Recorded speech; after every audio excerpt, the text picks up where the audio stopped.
to handle. A lot of too much is going around. So anyways, here we are in game number 2. Just kind of a quick recap right there. Just what led us here. Complexity fighting to stay alive here and get to the what would be the winners bracket finals. The loser of this matchup will, of course, be dropped down to the losers bracket, though. As a result, I did get word that TDM and Q Squad, again, they are playing as well for their winners bracket semifinals. So they were. I heard TDM won the first game. Actually, let me double check on that if actually that series may even be finished. Okay, it looks like TDM won the first game, and then TDM won the second game. So yeah, it was a 2-0 series victory in favor of TDM. Leading us, that means Trademark Esports will be in the winners finals. They'll face the winner of this series, where Q Squad falling to the losers bracket. Still definitely looking strong there, and we'll see how they finish things off. So anyways, here we are in the locking stage, so talking about this game now. So far, we have the blind bands coming out, Fade and Parasite coming out here from Complexity. Keeper of the Forest and Ophelia taken care of by Stay Green. So again, we see the Keeper of the Forest on the Hellborn side especially. It's just, well, it just makes a lot. It's, with these top-tier teams, really, your Complexity, your TDM, your Stay Green, Keeper of the Forest is just valued so highly amongst them all. For very good reason, of course. You just do not want to have to deal with them if you're on the Hellborn side. So, again, though, Fade Parasite from B-Kid, Keeper of the Forest and Ophelia from Stay Green here. The locks coming out, Plague Rider, the first lock for B-Kid. Tempest Wild Soul. The response is from Stay Green. So Wild Soul put in that pool, and of course, very dangerous hero that either team could use very effectively. Both teams definitely have some solid Wild Soul players, of course, so we'll see whose hands he ends up. I gotta think, no matter how this lock pool finishes, he at least will be picked up, but we'll see. Seen weirder things before. Glacius Andromeda are going to be the follow-up locks from Beacon, his final couple locks. And now Andromeda, again, Andromeda's, both Trouf and I definitely agree that really she seems to be a little bit underused by a lot of these top-tier teams. When it comes to that support role, I mean, obviously Illuna, Glacius, very strong support heroes, but you could argue for Andromeda, and Engineer on top of that for that matter, but you could really argue Andromeda as even being a part of that, because again, both Trouf and I, it seems like we agree that, really, when you think of the support heroes, at least the ones that I've played, and hell, even the ones that aren't, but Andromeda really is the best scaling. She is the best late-game support hero in the game. All 4 of her abilities still bring so much to the table, from the early to the late-game stage when you think about it. So, yeah, really is a very strong support hero, and kind of curious to see if she does get picked up this time around. Bubbles is the final lock, coming out from Swinamons, by the way, and now entering the banning phase, so alright, so apparently his food isn't done yet, but he'll go ahead and man up, and gonna give him a call right here and get some co-caster going on in here. So again, I'll go back to the full screen once he's set up. Trouf! Hello. My boy, how's it going?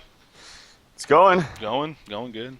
Going. Let me hopefully the sound is okay. Again, I didn't really get time to check that or anything, so should be fine. Chat will let me know in 6 minutes if it's not. Anyways. Yep. Alright, so, did you watch Game 1? I did. As I was trying to make food and still getting put together and all that jazz. But, what, waking up here this beautiful afternoon? Yeah. My voice sounds probably a little low today. But I did get a chance to watch it. And some interesting things on both situations. First, to the very, very beginning, like all the completely bad-mannered BM talking and like that's just so unnecessary, and I felt as much frustration as you. Like, what the hell are they thinking? Like, what is the point of all this? Just acting like prima donnas, and fortunate to watch all that. It happens, but it's what's done is done. Life has moved on, I guess, and the series is getting played in the end. So that's the cool part. That's what matters for us at least. So yeah, go ahead. All in all, I guess I'll give my quick 2 cents as we're actually in this game, a couple perspectives, but. I think that was actually one of the few instances where it's more like everyone's saying, wow, Complexity's not what they used to be, TDM's so much better, Complexity failing, and it's like, no, they weren't. TDM's just gotten better, Complexity's playing fine. I think last game was one of those few instances where it's like, Complexity did not look good at all. Yeah. Like, it looked pretty bad. And there was a couple of really, really messed up and weird item pickups, specifically from Moon. Like, why on earth would you buy a Shrunken on Plague? Like, that makes absolutely no sense whatsoever. Yeah. And there's a number of reasons. It's like, okay, if you're going to get jumped on, they're going to have intent to kill you, so you're not going to cast a spell anyway. Which means, and his argument could be, well, I'm not going to get jumped on. So why do you need a BKB then? Yeah. Or sorry, a Shrunken Head. And so, something like maybe even just a PK or a sheep would have been 10 times better than a shrunken head. I was just like, I saw that. I'm like, what are you thinking? It makes no sense. But anyway, Yeah, I did point that out too, so I am kind of glad that you do reiterate that. It makes me feel like, okay, I actually did have a legitimate point then, because I was yeah. taken back by the shrunken head route. But anyways, so yeah, I agree with it. It seemed like complexity, maybe that wasn't their A plus game by any means. But we'll see how they respond here in game number two. But again, as you said, and as we see on our screen, this game is picking up already as far as the selection goes. So the bands, we're looking at Moon Queen, Zephyr, Demented Shaman, Tundra, Engineer, and Silhouette coming out. First pick Pebbles, then the response from Swinnemelons is a Luna Torturer. So, of course, Swinnemelons especially loves that Torturer. Not too surprising to see that picked up there. But yeah, as I also talked about it, I mean, seeing Andromeda in that lock pool, really cool seeing her as she really is a highly regarded, or at least it seems like you and I both agree that she seems like she's even underrated by amongst a lot of the Oh, competitive scene. So I think she's definitely underrated. I really like her as a support, especially when we see so many teams just too scared to man up and try lane in the long lane. yeah, Then you can really abuse a hero like Andromeda because she has very poor attack range and not the greatest harassing when you're in a straight up like dual lane versus dual lane or tri lane versus tri lane. But against like when there's so many suicide heroes being played, she can totally man up against suicide heroes and get those free levels in that short lane. So when you do have that situation, yeah, Andromeda is probably the best support in the game. ooh, Hag Legionnaire coming out here from Complexity. So going the Legionnaire route as far as a jungle option. I mean, a little bit interesting. You got Tempest, of course, part of that lock pool. It's even wild, so it could be a jungle option. But gonna go with the Legionnaire route here when it's all said and done for Complexity. So what do you make of that? Um, they don't play it that often, and Sure. it is kind of interesting to see them pick it up here. I'm curious just to see actually what Stay Green's going to do with the Luna Torture. Those are very aggressive picks, and I just talked about teams not really manning up so much in the long lane. Well, you can definitely do that with a Luna Torture, but I'm curious to see how they lane it. But Legionnaire for complexity, yeah, Chessie, I haven't seen him play it that much at all actually. So I think it's more an issue of they want another jungler because if they first pick either Tempest or Wild Soul, then they aren't going to have obviously access to the other one. So they just want to be secure and pick. Actually, there was a Warby still in the pool too, so kind of interesting about that. Yeah. But Yeah, Chessie just played the Warbeast last game, and he actually, as I was going back, I think he was the MVP by far last game for Complexity. I mean, he did fantastic, but not going to go that route this time. Wild Soul is going to be the first pick out of that lock pool, so Beaky didn't spend too much time thinking about that. Granted, the overtime is pretty low right there for both of these sides, but snap pick Wild Soul pretty much. So, you see that coming?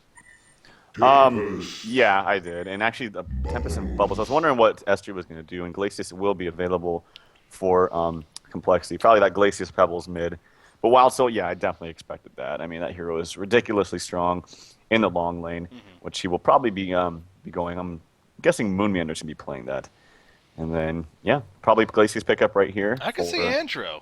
I could see Andro, especially when you're going up against the Tempest. Okay, no, Glacius is going to be That's the pick. that's too risky though, because with the hero setup you have for SG, they very well could likely man up. And if you have Andro, obviously, if you pick Andro, you're not going to go mid. Like Pebbles, Andro mid, terrible. Like you're never going to get. You could get a kill, I guess, if you initiate with Pebbles, but it's just too risky. The range is way too short. So if you picked Andro, that'd be a very obvious tell that you're going to go short lane, which means the heroes that SG is working with, the Luna Torturer specifically, would crush that. So All right, so yeah, they do go the safer route, and the much ones that make sense in the end. It sounds like with the Glacius pick. So, all right, so going into game number two now. Gonna go lo and behold, start off with a pause here, hopefully nothing too serious. But I actually gave my kind of thoughts myself on this whole snow thing going on here on the map. The first game, I'm kind of curious. I know that you were streaming yesterday, and you actually had some interesting comments about it. yeah, So you don't like the snow either? You think it's I just think it's blinding to my eyes. Like Yeah. it hurts my eyes. yeah? It is I very guess my blind. eyes are pretty sensitive anyway, so maybe I'm just being a little bitch. But I know. I definitely see what you're saying. It is very bright, and I was a little bit surprised to hear that you actually can't even turn it off. I guess it's like part of the map itself, so kind of just have to deal with it, I guess. But anyways, didn't really notice it too distracting in the last game, at least for me. So I'm sure it won't be this time around. Legionnaire Chessie is going to play that Legionnaire, of course, and he's actually using the one with one of the newer skins with the shield. I still find that a little odd. oh, Like the one Legionnaire. that looks like Jeremiah. Yeah, it actually kind of does. I didn't even think about that. That's true. It's just, I don't know, for me it's like Legionnaire I think this badass with like a two-handed weapon that just runs at you as if he's gonna cut your head off, like the other skins. This guy, it's like I have a shield and I'm more of a pussy, I guess. I don't know. It just seems weird to me. But anyways, Jesse is gonna play that skin. Yeah, as far as the lanes go though, you're pretty much pretty to be expected really, especially with these teams. You got your Glacius Pebbles mid, you got your bottom Hag. Top Wild Soul being played by Moon Meander, who is actually tagged up as coL once again. That's good to see. For some reason he wasn't before. Yeah, I don't know why. And then Stay Green, yeah, we'll see how they line up. Now, actually, speaking of that, I know you actually were streaming. You had a good amount of viewers yesterday, man. You were. I got up to Pretty 3,000 at one point. Yeah, yeah. Stream more, Trouf. I know. People like that, apparently. I know. What does chat think about that? Here, 6 minutes from now, we'll see. Chat explode. Who knows? Maybe I'll even stream after this or something. I don't know. We'll see. There you go. I have to get some Christmas presents and gifts out to my family, so I might have to be busy with that. But There is that whole holiday season coming up, yeah. yeah, That's true. And we are planning to be here this weekend, of course, and cast the weekend, so I'm not going to have too much time to do other stuff other than the casting this weekend, which we should be back in the studio, of course, for that. Like I said, today was kind of a just... I was told like an hour before the match happened that it was going to be happening. I was like, you know what, fuck it. I'm not doing anything today, or I wasn't really planning too much. And figured I'd hop on my setup and get this going. So, all right. It looks like we are going back into what is going to be game number 2 here. Again, Stay Green up 1-0 if you're just tuning in. A little bit surprised there. I mean, not so really though, because Stay Green looked very good in that first game. And I will say though that I think that the concede was really early from Complexity. Like I feel like there was a lot more game to be played. I know Moon Queen was getting scary, scary farmed, and he didn't just die though. And all they had to do was cancel the Tempest ultimate. And I know it's easier said than done with one person being able to do that, and that was Moon. And I think that was the biggest thing that one of those last team fights is he was clumped up with everybody, got caught, and he did not cancel that ultimate. That was the sole reason why they lost that fight. So. Yeah, that definitely didn't work out in the end for Complexity. Now, we do see the start here. It looked like we could have paused some action, but Stay Green, it seems like they at least spotted one of these guys from Complexity. They know something's up, so Slicks is still going to be out here. Actually, Slicks playing. That is kind of interesting. Usually when I see Torture on Stay Green, you would think Swinamelons. But Swinamelons is actually playing the Moraxis here, so... and then, of course, you have KZoo playing Bubble, so the roles kind of being a little bit different here on Stay Green's side. As far as who exactly is playing what, but this is kind of just hitting me. But you do look at Stay Green's lineup right now, and they tend to do this more so than other teams, but they don't really have a hard carry over here. I mean, this is going to be more of a mid-game team for sure. Right. Coming out here from our Hellborn side, so got to keep that in mind. Now they are manning up in the long lane here. Now this is the thing. It's very risky. This is why teams don't like to do it. It can be done, but I don't think it can be done with Tempest. Like, I feel like that's going to be kind of iffy for them. Tempest is very squishy early on, especially when you're going to have response from your other support coming into the jungle. I don't know. You have a good ward up actually set up by Franzi here, seeing the rune in the entrance to the jungle. And they can spot all of this going on right now. So if they respond, I mean, Tempest doesn't really offer that much at level 1. And Tempest might be in some trouble, actually. Yeah, he's going to take some pressure. You mentioned not offering much at level 1 because he spawns the elementals. He doesn't have a stun just yet, of course. So, but Aluna is here as well, and she actually uses the power throw to kind of fight them off. So we could see a very odd 2 versus 2 jungle here. Yeah. Tempest and Aluna versus Glacius Legionnaire. That would be something. Yeah, kind of an interesting start here to this game as a result of what's going on. I will say in the lane, I mean, Torture is getting some free farm for now, as Beacon, on Pebbles is going off to the side. But yeah, kind of a very unique start here. But Tempest, it seems like he might go back in. Actually, this is very odd. Yeah, they're committed, I suppose. I'm kind of curious as to why Moraxis is farming in the short lane and not in this tri lane. And this Torture down here. I find that kind of interesting. You're going to have Pebbles actually over here to kind of flank them. Yep, they're in a lot of trouble. Pebbles misses the stun! Beacon totally whips the stun. He doesn't have enough mana to toss. Oh, that was a huge punt and a huge misplay by Beacon. They might actually get turned on right now. There is no stun up on Tempest just yet, but there is on Torture, and he's rushing in there. Slick is getting body blocked by his own teammate. It's a terrible play on both sides, honestly, but Beacon, really. Oh, you got to hit those stuns. Yeah, there really is no excuse for that. I mean, you got it. Server. Well, it's USC's. Come on. I mean, yeah. you got no. It's USC. Yeah, there is no excuse at all.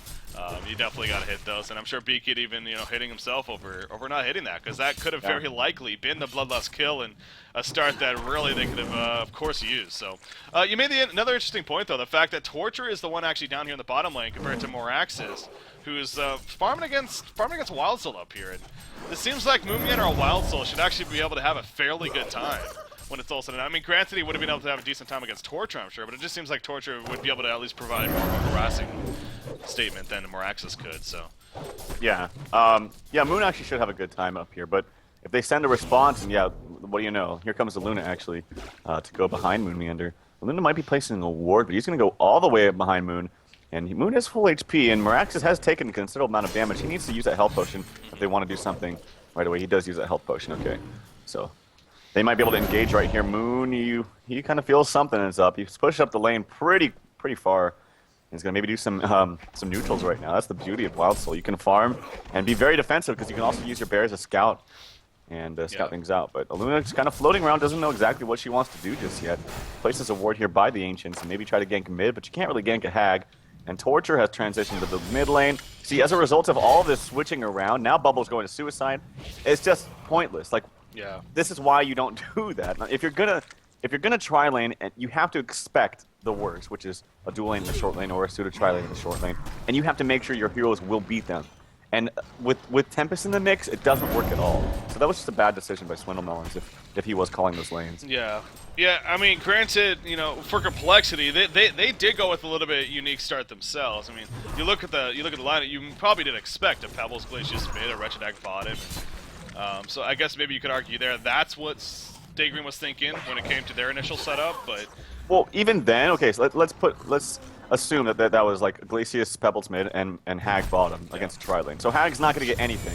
But what are you going to have? You're going to have Glacius roam into the jungle, and then Hag roam into the jungle as well because she has nothing to do. So then you're going to still have this, like, with Legionnaire there too. So you're still going to have this, like, 3-on-2 engagement in your own jungle, and then you get forced out anyway. So either way, it was just not the right decision because of the Tempest pickup. Yeah. Oh, top lane, Moomiander maybe a little bit. Oh, the level, or the Entangle coming out onto Moraxis right there. That's what you gotta love about Wild Soul. Those moments like that, Moomiander gonna try to use it again for another Entangle. Will he get it off on a Moomiander? Yes, he will. Moraxis gets entangled. And actually, he can turn this if Moraxis isn't careful. Swindlemelons will start running away. And Tempest putting out the Glacial Blast stun. But that's how Wild Soul works, man. RNG could sometimes be all in your favor. And Moomiander was loving it right there. Now he's not out of the woods literally just yet. Swindlemelons coming running back in. Are we going to see another Entangle? No, we're not. He's going to get the good chase on, actually. The Quake Stun coming out. Moomiander may fall right here when it's all said and done. The Power Throw going to snap him out, and Skyzo will pick up the Bloodlust. A good perseverance, actually, from Swindlemelon specifically.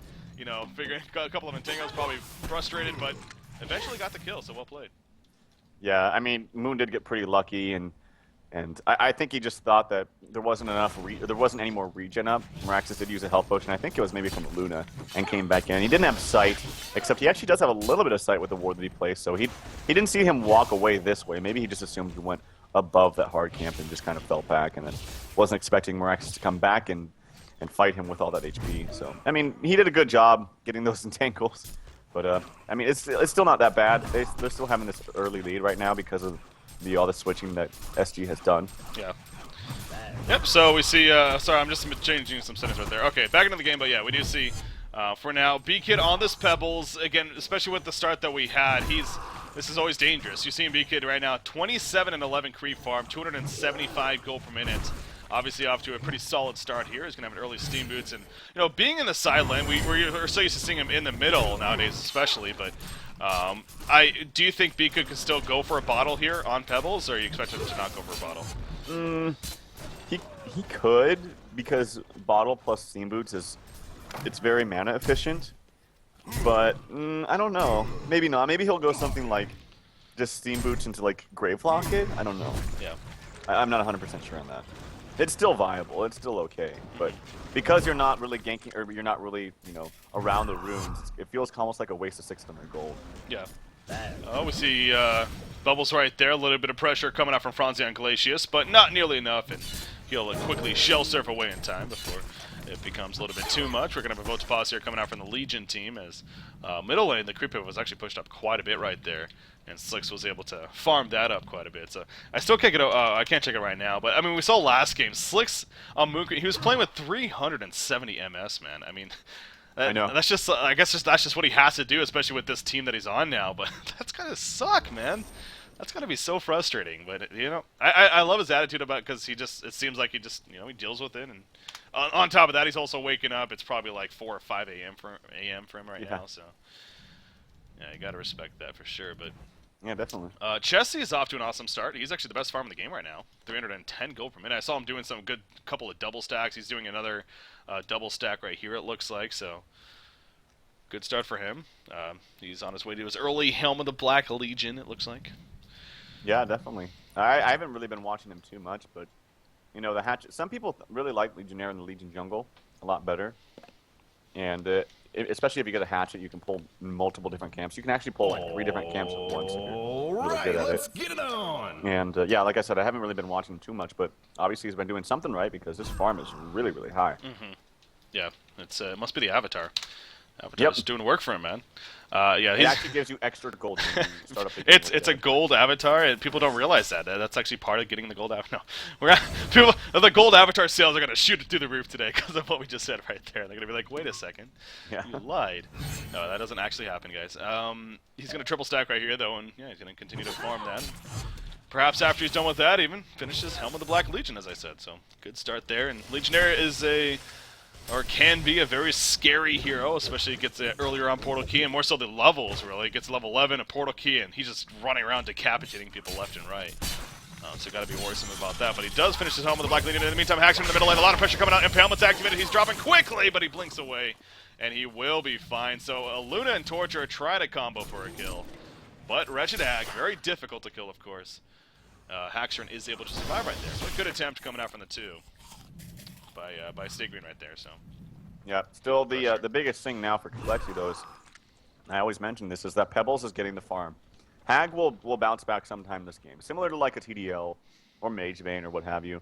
Is, you know, even if she doesn't get that greatest farm, her farm is not that bad though.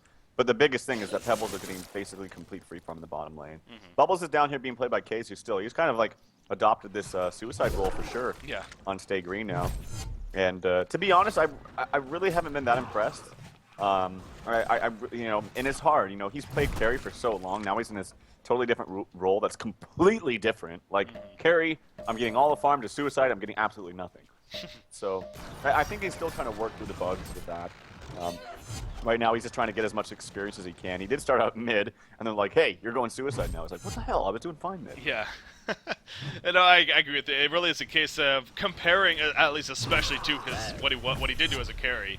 It seems like it isn't nearly as much of an impact as it could be. But you know, again, probably I'm sure they'll definitely come over the time. He is a great player in the end, and it's more so that's what he was just put into as a result of him picking up Slicks, of course. So it takes time to get used to these roles. Yeah, especially suicide. Like if there's any role that takes more time to really get used to and figure out how it needs to be played, it's definitely suicide.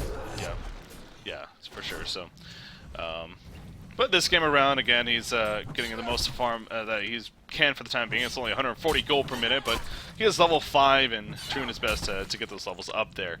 Slicks on Torturer, 245 gold per minute. Not the most impressive. I mean, obviously the early start with them switching around and whatnot didn't help things, but Slicks' farm, it doesn't seem like, again, it's been the most impressive. In fact, Hag is winning in farm right here so far, both in creep score and even GPM, of course. So yeah, that's got to be a little bit disturbing if you're Stay Green early on. Very good, of course, for complexity there. Yeah, Moon has actually walked over down to do some Ancients, so he feels that, you know, he can't really stay in the top lane, so he can farm elsewhere, and that's the beauty of Wild Soul. And like you said, in the meantime, Helm Black Legion is up on Legionnaire, and he's got 83 CS. Now, I know a lot of those are neutral creeps, Jeez, yeah. and could be Snotters or what have you, but still, 83 CS at 10 minutes. That's ridiculous. That's pretty insane. And like you mentioned, there is really no late game on the side of the Hellborn. Tempest is great in late game, and I'm gonna sneeze. I'll let you go. Well, yeah, Tempest is great, but more so when you have that hard carry to go along with him. I think is the biggest thing. Where this game again, they don't have a hard carry to go along really with him. This by all means, it's a mid-game team over here for Stay Green. They got Torture, they got Moraxis, they got Bubbles, Tempest, Aluna. It's a team that if they get a solid start going into the mid-game, they will snowball and they will definitely win. But the slower start for them, it's got to be a little bit disturbing when you add everything up here so far. And not the best of news. Yeah, Legionnaire, man. Boots and Mystic Vestments picked up on top of the helm. His farm continues to be very impressive. Yeah. Top lane, it looks like we could see a little bit of a push coming out now by Stay Green. So, figuring it's time. You got Tempest. He actually went bottle, by the way. We see this by My Nuts from time to time. Seafreak going the bottle route on top of the Steam Boots here. Yeah, and he's one of those heroes this game I haven't really been watching. He started out in the enemy jungle and then transitioned to his own jungle, obviously. And yeah, the bottle for him, I think it's fine. Like, it's going to give you the ability to get all the runes. Yeah. At top lane, you do have a portal key up on the B-Kid just about the same exact time that Morax is going to have one. And answering your question now late, but Beacon did not go for the bottle, so he's going to have a very fast portal key, 11 minutes, not bad. Jeez, yeah. And then the same thing goes for Moraxis. Pretty much identical items. Yeah, Steam Boots, Portal Key, Hatchet, Buckler. Well, not one of Pebbles, but yeah, anyways, pretty much identical items as you put it. And the top tower kill on top of that, so good news for Stay Green right there. Coming out, as they may even continue a bit of a push. They have 4 players here. Moraxis with that newly purchased Portal Key. He did kind of show himself right there, so I'm sure at least somebody on Complexity may have spotted that. That he hasn't now. So a little bit unfortunate for Swinnemelons there. As we saw last game, and him on Pebbles, he got the Portal Key, and right away got a gank with it. That's what you love to see. Torture might be in some trouble. Oh, I thought Beacon was going to jump in there. Oh, yeah? With his new Portal Key with the assistance of maybe a Glacial Blast or something like that, but nope. And now he's actually going to show his Portal Key right there. Oh, he's actually going to step out in vision. So he's showing his Portal Key now as well. So the jig is up. No surprises. No surprises. Both teams should be well aware by now, but one another has. So you see a flank attempt coming in from Swinnemelons here. Oh, we do a bottom lane? Yeah. I thought Beacon was going to jump in. Why didn't Beacon jump in? Beacon's thinking about it. He's going to go. Yes, he is. Oh, the takeover. He take covers the initial Stalagmite stun. He chucks it back to his teammate, though. Legionnaire with a taunt to the decapitate. Very good coordination there. The poor man's Portal Key into a Legionnaire taunt decapitate. That was pretty awesome. Yeah, I thought he actually would have had enough of damage because the Steam Boots were for a second there on intelligence for Bubbles. So, but he wanted to wait and secure the kill. That was actually really well done and really fun to watch. Yeah. The coordination right there. Swinnemelons is still invis right here, sitting behind this tower, and maybe wants to get a pick off. He has 15 seconds, it looks like, and counting on that invis, but Wretched Ag knows something is up. Impalement's going to be activated. This tower is going to start falling. And Haxford did a really good job of not getting anywhere near. In fact, here we go. So, are we going to see a Quake Stun? Yeah, we are. The Quake Stun. Is the chain reaction going to be in time? Yes! Oh, the blink away a fraction of a second before. I thought it was going to go off, but yeah, it did not in time. So, good attempt, but Wretched Ag able to blink away before.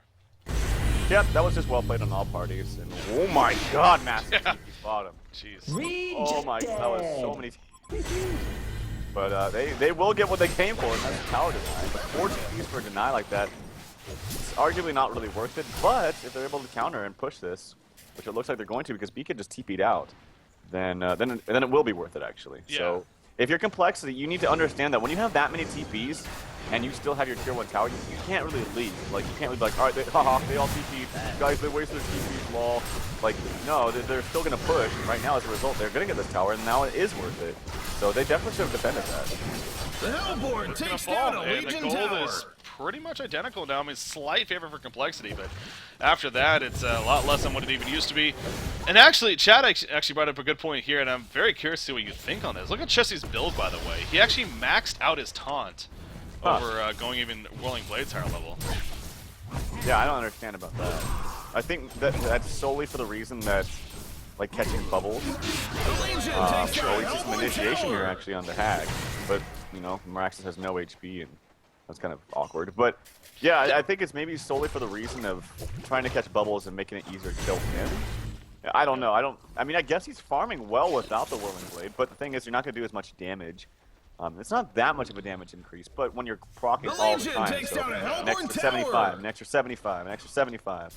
And actually see a Luna in a world of hurt right now. Luna, I don't know what Skyzo is doing up here all by her lonesome. She will fall, the tower will fall, and Haxorn gets a credit for a kill. So big exchange right there. Look at the goal. It went from basically identical to now 4,300. Jeez, holy crap. Yeah, it And did. now Sword of the High. 15 minutes Sword of the High on the Suicide Wild Soul. This is what I'm talking about, man. This hero.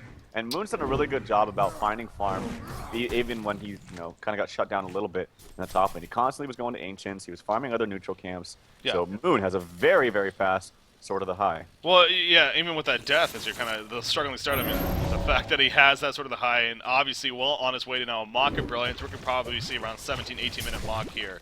And that'll be huge, huge, huge for complexity. Yeah, and I don't know what Skyzo was thinking. I think it just simply came down to he was attempting to deny the tower, but wasn't even successful with that. And adding insult to injury, of course, got killed. So not the greatest. But yeah, it is interesting looking at that taunt and the fact that it goes from 1.5 to 3 seconds. And perhaps that was simply more so for just so you can lock down that bubbles to prevent him from porting.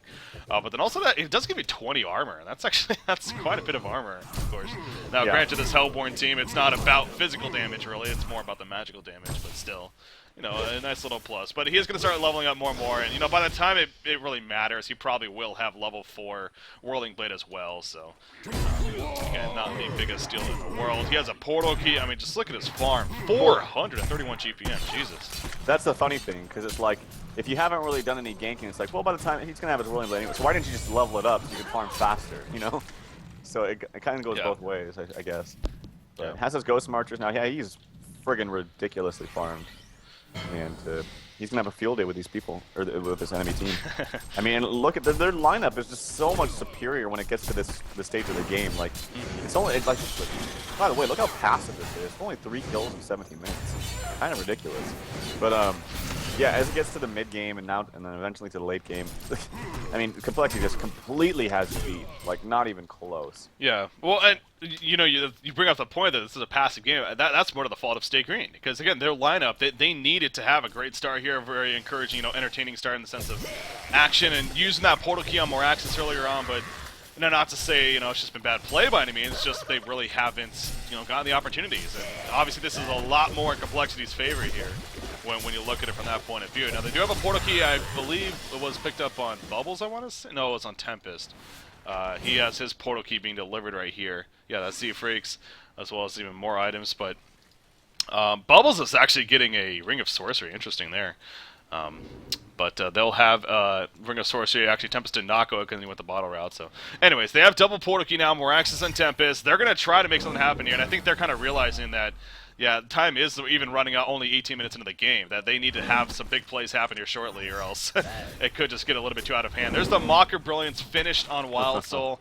18-minute Mock, ladies and gentlemen. Suicide Wild Soul, even with the death early on. Yeah. That's just what he does. That is really good. When I talk about Suicide Wild Souls and the timings of that Mock, I said that anywhere from like 20 to 24 minutes is great. He has it at 18. Moon's doing really well this game. Well, we got played a much better game than he is than last. Yeah, definitely. This game around him, very good actually on the Wild Soul. So our all 5 here, all 5 are here from State Green. Complexity, Pebbles is still farming the bottom lane in the meantime.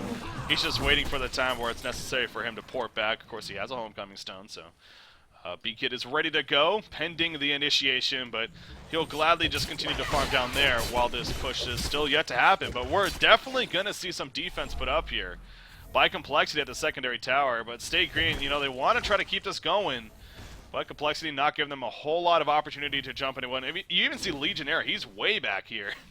He's just waiting for the jump in potential himself, but not really giving State Green many options as far as initiation chance. Bubble Shell Surf, not going to port. Well, they fall. There we go. Legionnaire says, screw it, I'm tired of waiting. Decapitates Bubbles. In the meantime, reaction from Miraculous will go Glacius. So Glacius for a Bubble so far. Matrix already exploding right there. Now Miraculous is on the run. Pebbles jumps in. George Ball, the Tempest ultimate coming up. Pretty damn good one at that. And they may be able to capitalize, actually. There's the ton. And yes, they will clean up. Holy crap. Legionnaire falls. Pebbles the only survivor. He's going for a kill, making a couple. Oh, and Portal Key, and yes, he will finish off Swinameld, but Tempest and Aluna will fall back. Or will they? I mean, they're running. Aluna's realizing, uh-oh, she may get caught here. Pebbles saw her still trying to run away. He's going into the jungle. Stalagmites, oh my god! They missed somehow, but they still kill her. They went ahead of her. I was going to say a couple different things about that fight. One, I thought B-Kid went a little late on his initiation, honestly. Like, I know he was trying to find the optimal one. Miraxis was right in front of him, and he didn't really want to go on Miraxis because he's so tanky. But I feel like, honestly, that was a better decision. Like, he went on Torture, but Torture is pretty tanky, too. Like, look at Torture's items. And I was also right before that initiation to say that, actually, there's not many things that can cancel this Tempest Ultimate, even without a Shrunken Head. Basically, I mean, Glacius can cancel it, but it's hard because the range on her Ice Imprisonment is quite low. It's only 500. And if placed correctly, it's actually impossible to do it. Pebbles, he can cancel it with the Stalagmites, but you want to be initiating with Pebbles. You want to be going on someone else. Yeah. And so after Pebbles initiates, which was like basically in this instance, right after he initiated, Tempest jumped in, and then there was no one that can cancel it. So until they get like an item like a Hellflower or something like that, it's going to be an uncancelable ult, even without that Shrunken Head.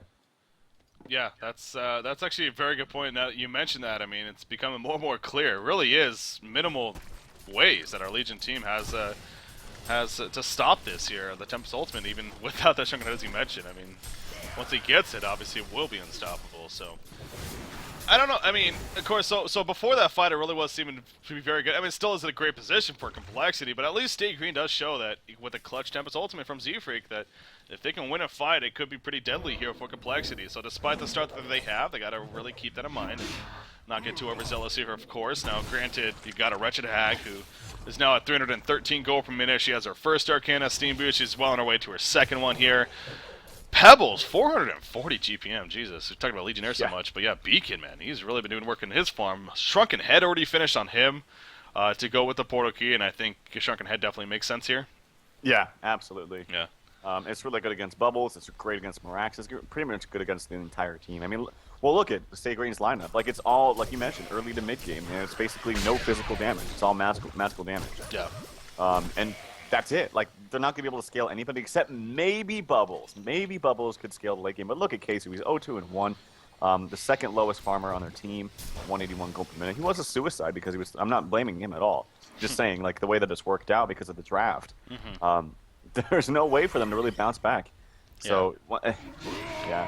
Oh, Legionnaire actually jumping at, sounded like he taunted, but I guess he just stopped canceled right there. Cancel animation of the taunt, but, you know, trying to maybe catch someone else Stay Green sleeping. But in the end, they had already fallen back, and they're just going to continue to farm. But again, it's you know, what are you farming for if you're Stay Green here? Where is that? What's the item where you're like, okay, we have this now. Now we go in. I guess Shrunken Heads on both Torture and Tempest could be very valuable here. In fact, speaking of Torturers, he will have a Shrunken Head, and actually that goes back to, you mentioned it earlier. I mean, Six's farm, he is doing very well, 372 gold per minute, and he has already been pretty tanky. And now with the Shrunken Head on top of that, of course, that will be very useful. So that and then the Shrunken Head on Tempest, I guess, really is going to be the cue. Maybe not even the Shrunken Head on Tempest is necessary, though. You made the point that really...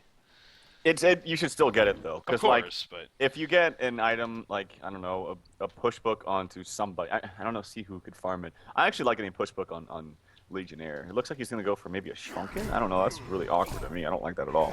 But he's going to go for Shrunken. And it's still a safe pickup to always get a Shrunken Head on Tempest. Like I said, it still can be canceled by Glacius. It still can be canceled by Pebbles. And getting a Shrunken Head will just be like, I know for a fact I'm jumping in and it will not get canceled. And that's a great feeling. Yeah. Oh, of course, yeah. So yeah, definitely still getting it for sure, but I was more so, you know, along the lines of if you're Stay Green looking to make a push, looking to get involved in team fights, it's not absolutely necessary you need that.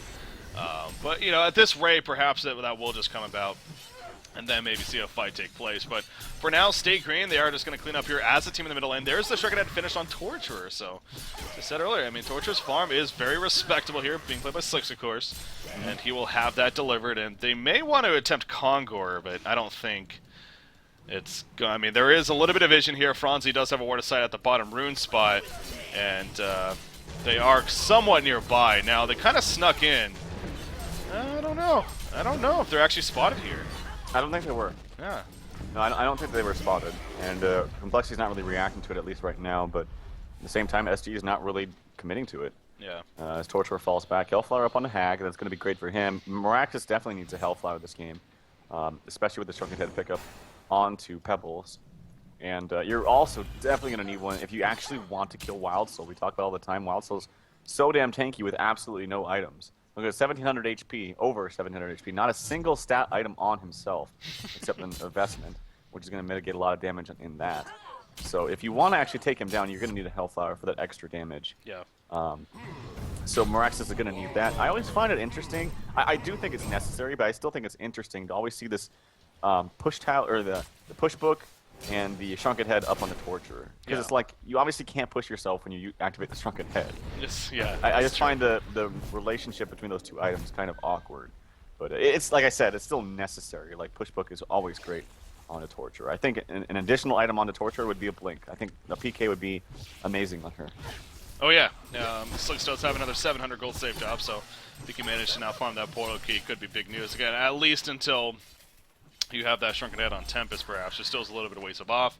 Now, Moraxis, I don't know, okay, might have sold something. What did he buy? He ended up buying a soul, because he also bought a Warp Clef. I was like, holy crap, he has a lot of farm, but I think he sold the Warp Clef and actually went for the Soul's Bulwark. Now he jumps in right here. He's going for Legionnaire, but Legionnaire doing a little bit of juking and jive in. He will hit an axe on a Glacius, but not the greatest initiation, and actually, Stay Green now being maybe the ones in a little bit of trouble, as Legionnaire thought about going back in. He still could, actually. He's got the portal key. He's level 16. Will he jump? Will he jump? It looks like Jesse. Oh, his Ghost Marcher's activated. He wants to find something. There we go. He finds a Luna by herself. Gonna go for the Decapitate really quickly. There's a Decapitate. And then quick kill. He has the Shrunken Head activated as well. The rest of the team following up. Moraxis off to the side completely by himself. He's gonna be Hellflowered. No Entangle's gonna come out just yet. Matrix is gonna be activated. And he is still on the run. Meanwhile, the follow from Swinnemelzo. There's the first. And down goes Moraxis. There's the lockdown and Torture. Entangle hitting him. And now Torture in a lot of trouble despite that Shrunken Head being up. He'll be turned on. The Tempest ultimate coming out, but Z-Freak, you don't have the follow-up, buddy. He's gonna fall. GG well plays are being called. And that's how Game 2 will finish, apparently. Wow. I mean, good Tempest ultimate, but again, there just simply wasn't the follow-up there. They were dead at that point. And in the end, Complexity will take the second game, and we're going to a Game 3, Trev. Did I lose you? Oh, that's one of the things about casting home is you sometimes mute yourself. I was like, when you're eating food. I thought I lagged out right there for a second. Thank God. Okay. Yeah, that's how it ends, though. That was one of those instances at the end there where it's like, okay, wow, the Tempest ult, but it hit everybody. But it's like, it's because you waited too long, man. Like, obviously, you're gonna get a good ultimate if your entire team is dead and they're all grouped up.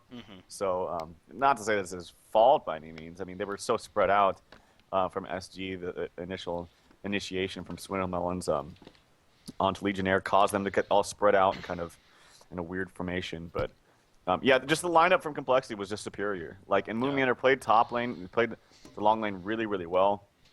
The off lane was secured with that Wild Soul. They had free farm, and SG manned up when they had no place to. Even with even though B-Kid missed that stun, and it was like one of the easiest first bloods in the history of HoN.